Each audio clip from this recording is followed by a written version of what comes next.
Hi everyone. Hey, so I am a little bit of a mess right now, and I am trying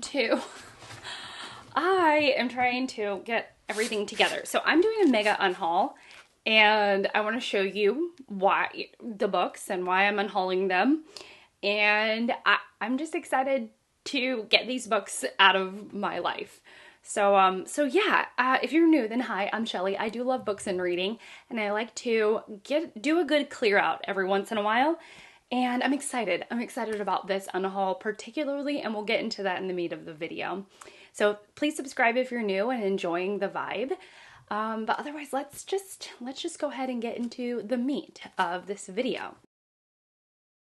Okay, so I saw Nicole from Noteworthy Fiction do an unhaul a mere few days ago, and I was already gearing up for an unhaul, and I watched her, and she articulated it so beautifully that she bought a bunch of books, and for very little money, because it sounds like she and I have a very similar shopping style. We buy a lot of books used, a lot of books at secondhand stores. And so there was this period of being on Booktube where you're very inspired. At least she was very inspired, and the same is true for me. I was very inspired by Booktube to purchase a bunch of books and thinking that I would like them because I either liked the person who was talking about them, or I was just more in an exploration phase of my Booktube journey. I have, like Nicole, I have developed my taste a little bit more and made some decisions about what I want on my shelves, and there you go, I guess. So a lot of these books, I mean, I've read some, I've not read several, but I also don't want them on my shelves anymore because I don't think I'm the kind of reader that I'm not that. I've learned more about my taste, and I don't want to read some of these books. And if I do, I might pick them up on my Kindle or on audiobook, and I might want to consume them in that way. But I don't want these books to be looking back at me, sort of saying what they want to say. Like, I think of my books having these personalities of like, read me. They're like pick me girls. Read me, choose me, want me, love me. Like, that's what the books are saying to me, and I don't want them saying that to me anymore. Especially if I've kind of decided that I don't want to read that, or I'm not that kind of reader right now. So, it's kind of like easy come, easy go. And so I am going to show you one by one the books that I am unhauling. So the first one is the Bhagavad Gita.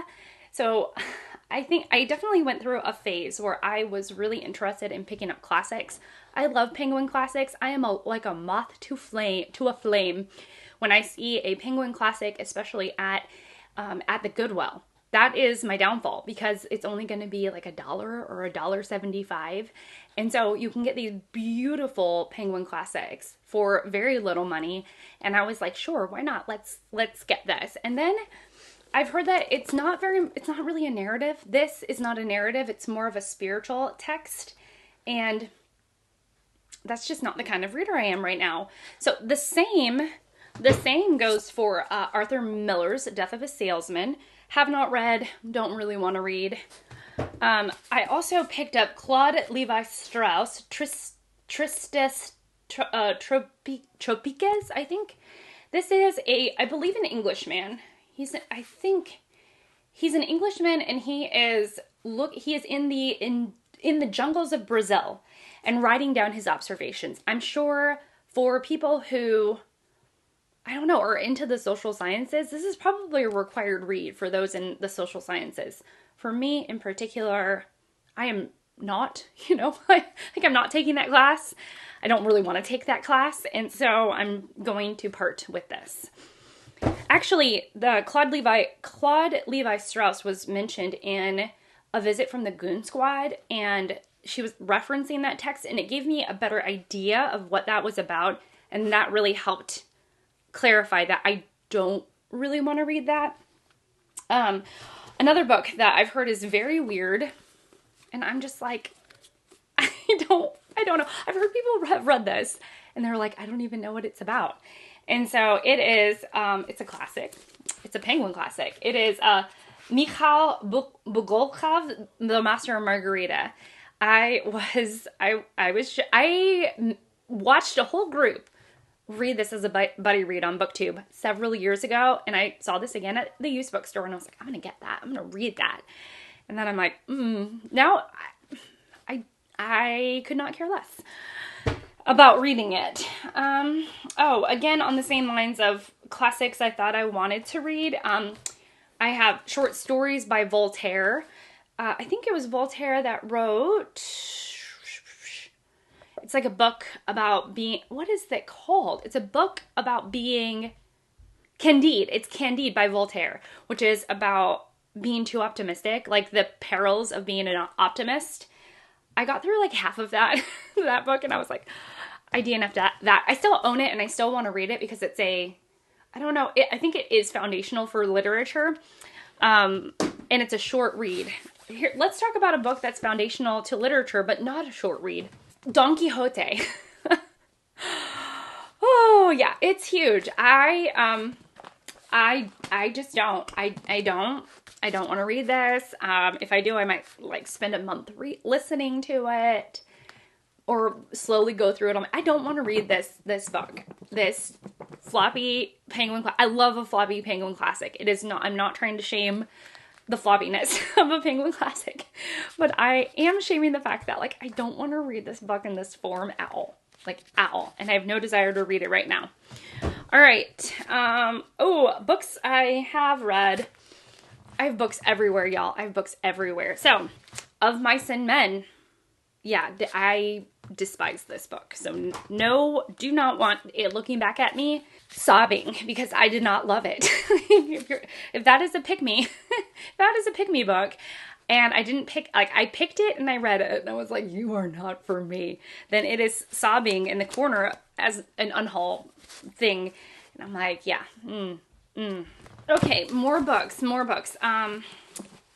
Yeah, The Mists of Avalon. I read this behemoth of a thing. You know, it wasn't all bad. Have very mixed, complicated feelings towards the author.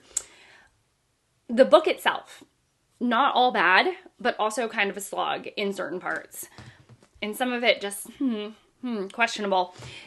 So there's that. I have also The Gathering that I read part of and then DNF'd by Anne Enright. I'll have to read something else by her because I loved the book Actress and I DNF'd The Gathering, but I do think that she probably has another book in her back catalog that I loved. I actually own 2 copies of Number the Stars, so I'm going to get rid of this one and keep the other one that I like a little bit better. A book that I thought was really sweet, but I don't know.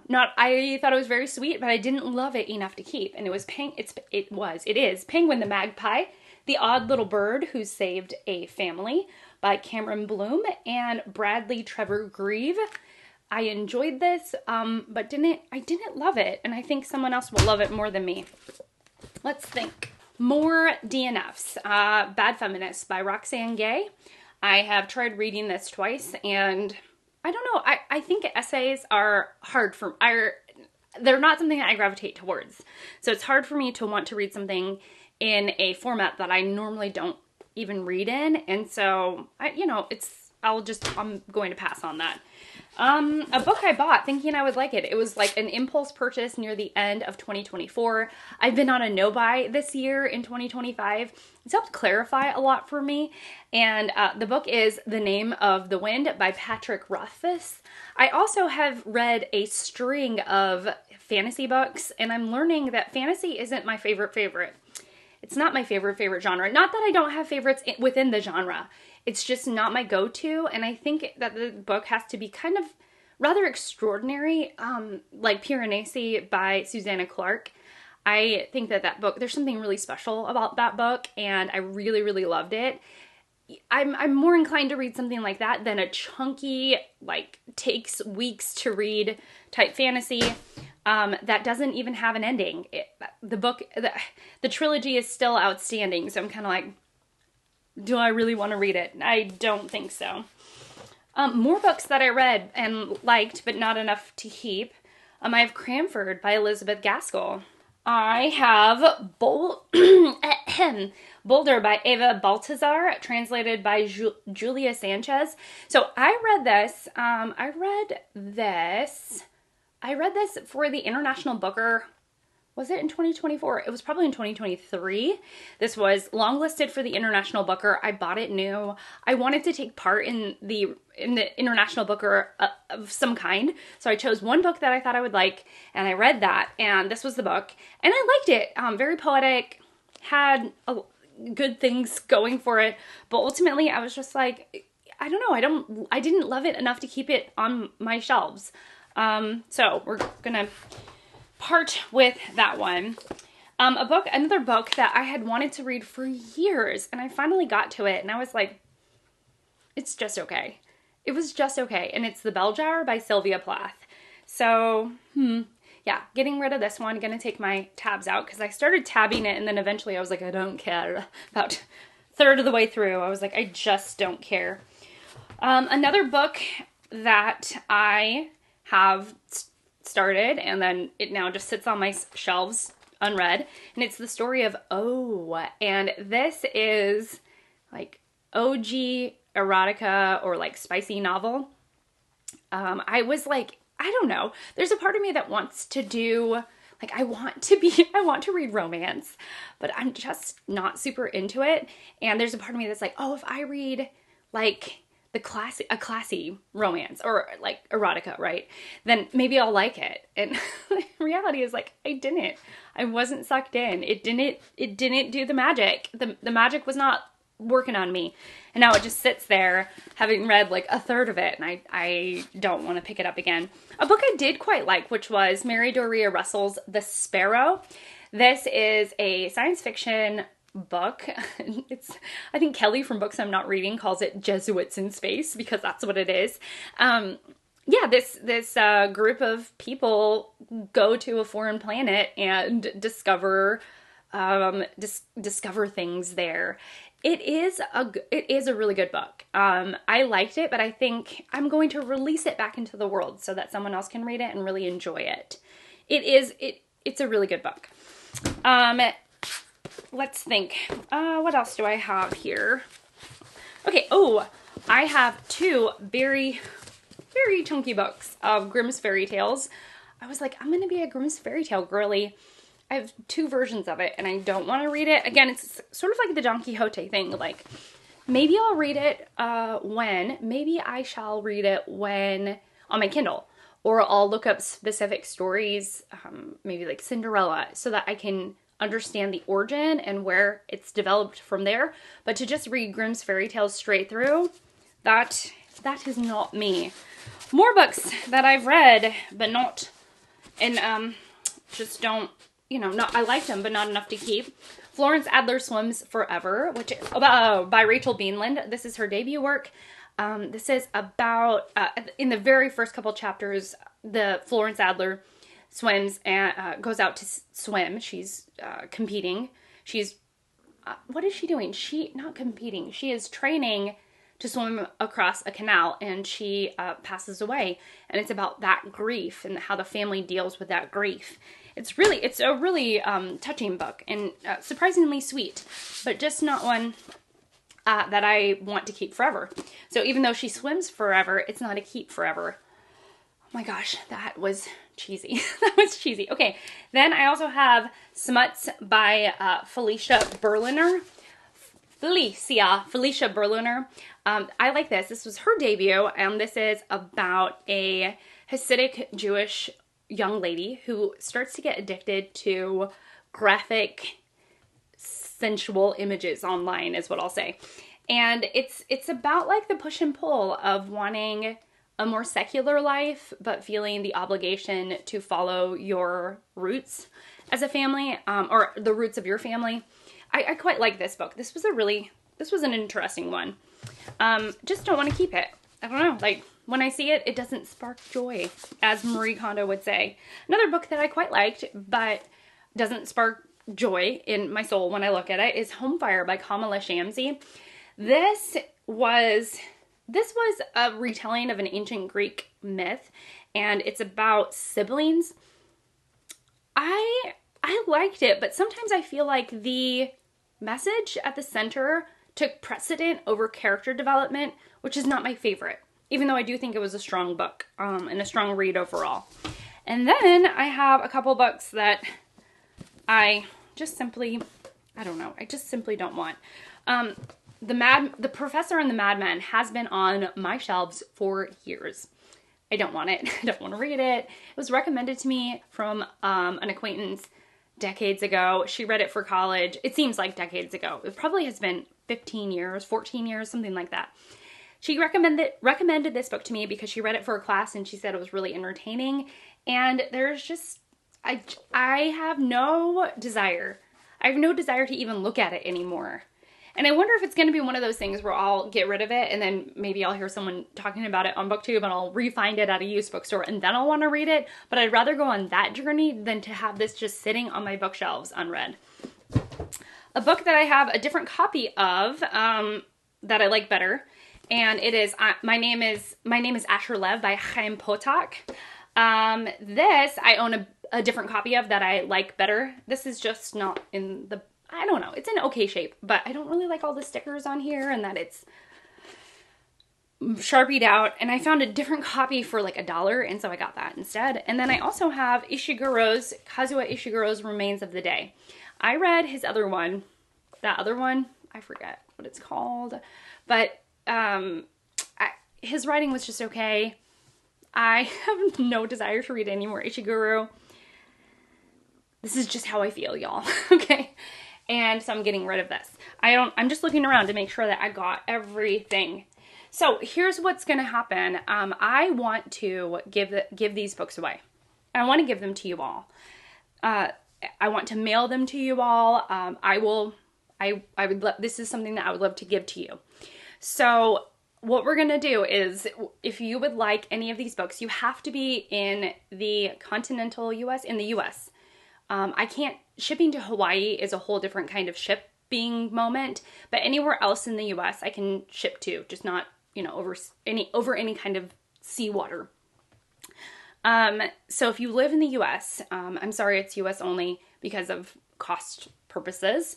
But anyways, I don't want to like advertise it because I don't want to get people I don't really know asking for the books, I guess. I don't know. I just wanted it to be between you and I. So if you live in the US and you want some of these books, message me on Instagram and we can exchange. You're going to have to give me your address so I can mail these out to you. And that's how we're going to do it. And I'll keep a list of what people have wanted. I don't mind shipping out many different packages, but it is going to be like first come, first serve. And I just want you to enjoy them. Know that these books are in various kinds of conditions. Some of them are in great condition. Some of them have like people have written in them because I bought them already, marked up. So it's kind of like they're in various types of conditions. Some of them are basically brand new and others are a little rough around the edges.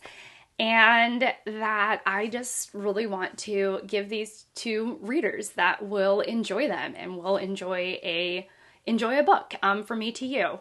And I will cover all the costs. I'm going to mail them media mail, which is rather inexpensive, and I've set aside a small budget to mail these out. I think that's it. But yeah, just contact me on Instagram. It's not follow. There's no rules. There's no rules of follow me and I'll follow. No, we're just doing a quick little giveaway, but we're not going to advertise it. It's just between you and I, like I said. And let me know. I will keep a list of what people have taken thus far and what's available. And I'll just kind of keep that in my folder and we'll just go from there, okay? So I hope to give these books all new homes to some of you all.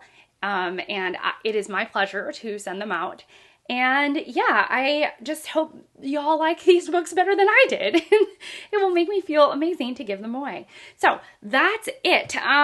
Thank you, Nicole, for inspiring me to finally do this video. Also, I just want to let you all know, the reason why I'm not selling these back is because I have so much credit at my used bookstore. I have so much credit at my used bookstore. I have some books that I'm keeping that I'm going to sell back because of because of the nature of the book itself, but I have so much used bookstore credit, it's kind of insane. And so I'm not really getting, and since I'm not buying any books this year, I'm not getting anything out of keeping these books. And to give them back would just stack up the credit. There's more credit than I can use at this point, and I would rather, it would just make me happier to give them away. But anyway, so thank you, Nicole, for the inspiration to finally get rid of some books and to do this video. And I'm just excited to, again, give these books new homes. Thank you so much for hanging out with me. I really appreciate y'all, and I hope to see you all in my next one. Bye!